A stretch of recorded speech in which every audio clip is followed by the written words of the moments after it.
যাবেন, ডিসপ্লে পেয়ে যাবেন। এটা হচ্ছে গীতাঞ্জলি পরিবহন। তো এটা হচ্ছে ধর্মতলা টু শিলিগুড়ি আছে আমাদের। হ্যাঁ হ্যাঁ এই যে ঠিক আছে।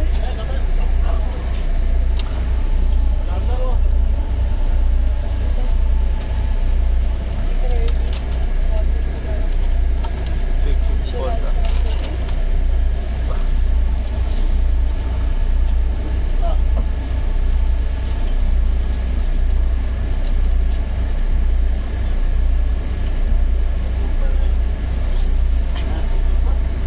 বাস হয়ে গেল, বাস বাস বাস বাস বাস এটুকু একটু সামন দিয়ে নিলাম। এখন টাইম তারপরে পার্সোনাল টিভি গান শুনতে পারে। ওয়াইফাই কানেকশন সব আছে আপনার।